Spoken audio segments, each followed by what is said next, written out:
Para bapak dan ibu, saudara-saudari sekalian yang berbahagia, selamat pagi. Terpujilah Sang Buddha, Namo Buddhaya, Sotihontu dan salam sejahtera untuk kita semua.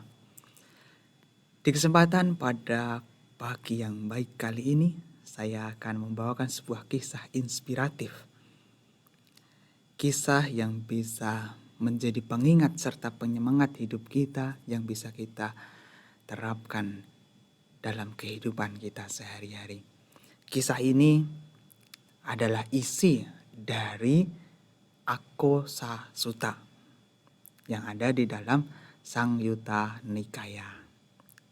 Nah, kisah ini sesungguhnya disampaikan oleh Sang Buddha yang mana pada waktu itu mengisahkan tentang pertemuan Sang Buddha bersama dengan seorang Brahmana Akosaka Bharadwaja yang dikisahkan mencaci maki habis-habisan kepada Sang Buddha karena ada seorang Brahmana yang ditabis menjadi murid Sang Buddha.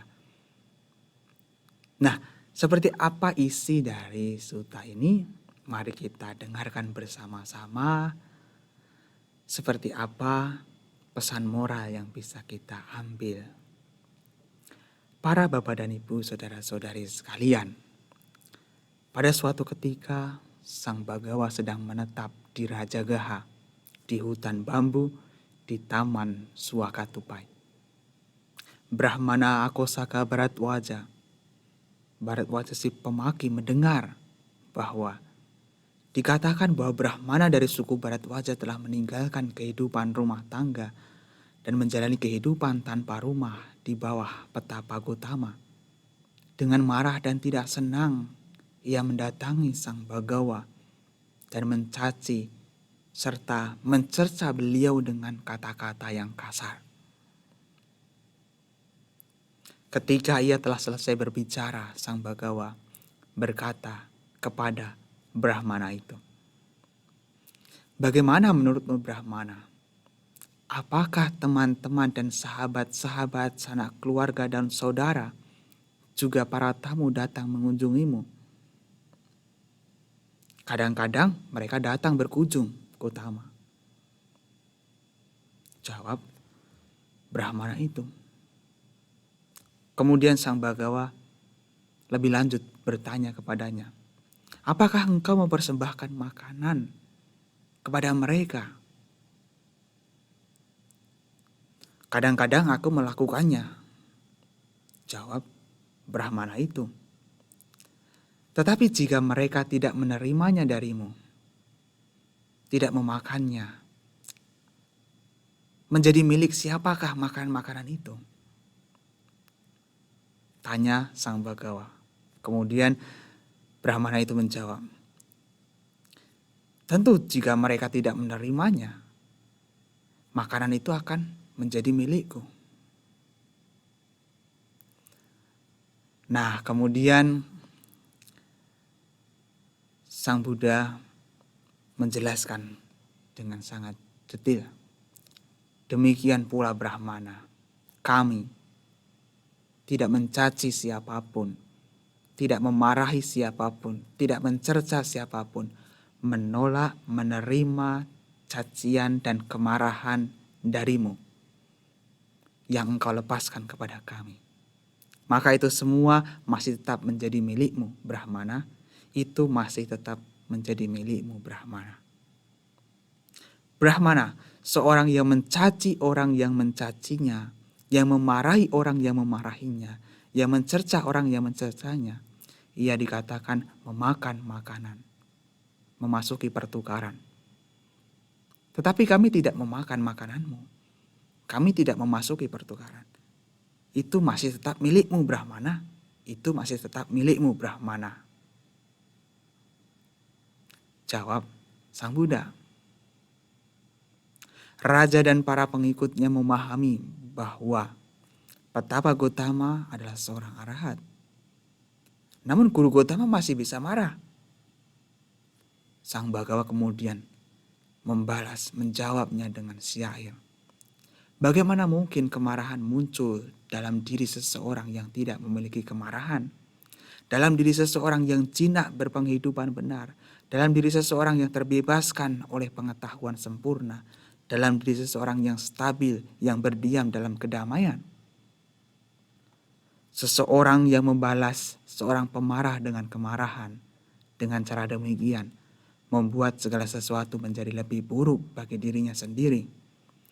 Tanpa membalas seorang pemarah dengan kemarahan, seseorang memenangkan pertempuran yang sulit dimenangkan. Ia berlatih demi kesejahteraan kedua belah pihak, dirinya dan orang lain. Ketika mengetahui bahwa musuhnya marah, ia dengan penuh perhatian mempertahankan kedamaiannya. Ketika ia memperoleh penyembuhan bagi kedua belah pihak, dirinya dan orang lain, orang-orang yang menganggapnya dungu adalah tidak terampil dalam dhamma. Ketika hal ini dikatakan, Brahmana Akosaka Bharadwaja berkata kepada Sang Bhagawa, menakjubkan Guru Gotama. Aku berlindung pada Guru Gotama, pada Dhamma, dan pada Sangha. Bolehkah aku menerima pelepasan keduniawian di bawah Guru Gotama? Bolehkah aku menerima pentapisan yang lebih tinggi? Kemudian Brahmana dari suku Bharadwaja menerima pelepasan keduniawian di bawah Sang Bhagawa. Ia menerima pentapisan yang lebih tinggi, dan segera tidak lama setelah pentapisannya, berdiam sendirian, Yang Mulia Bharadwaja menjadi salah satu di antara para arahan. Para bapak dan ibu, saudara-saudari sekalian, cerita atau kisah yang ada di dalam Akosa Sutta ini memberikan inspirasi bahwa kemarahan, cacian, hinaan seharusnya tidak dibalas dengan perbuatan yang serupa. Diibaratkan sebagaimana seseorang yang bertamu ke rumah seseorang.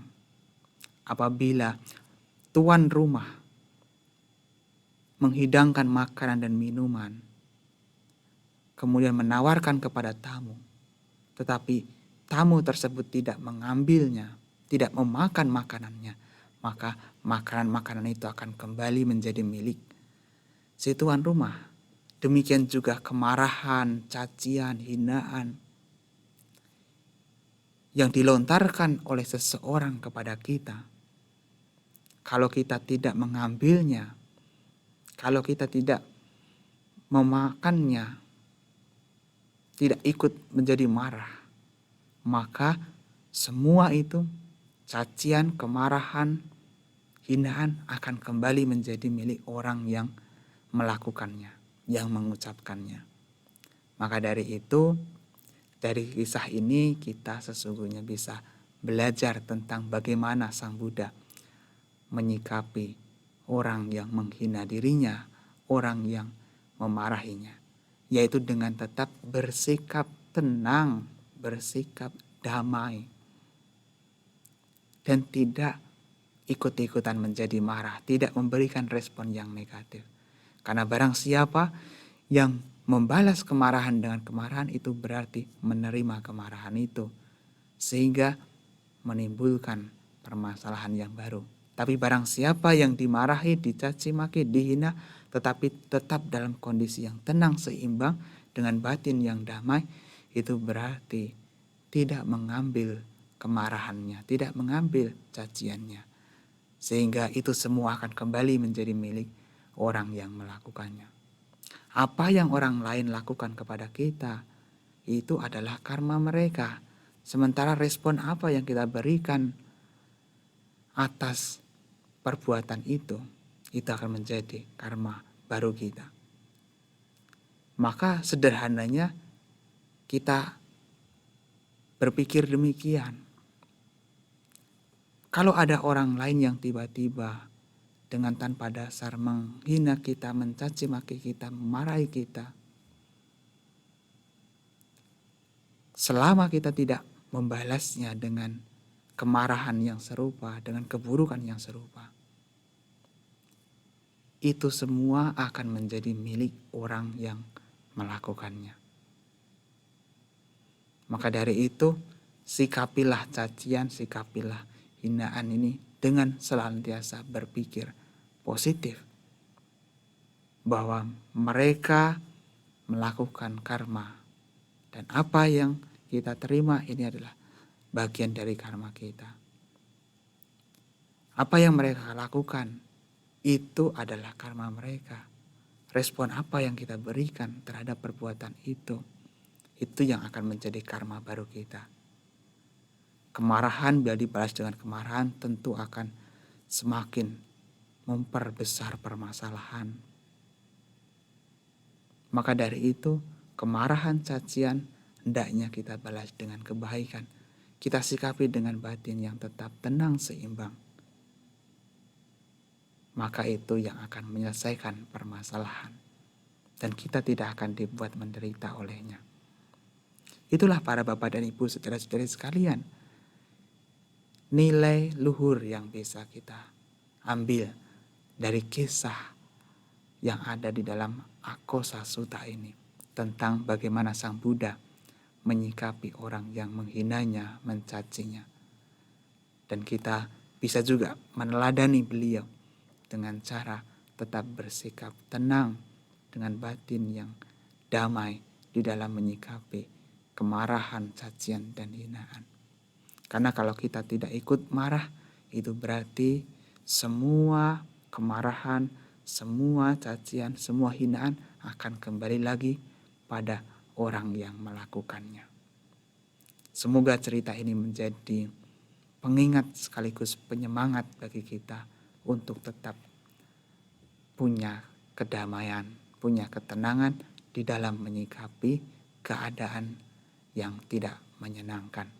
Semoga Anda berbahagia, semoga semua makhluk hidup berbahagia. Sekian, terima kasih.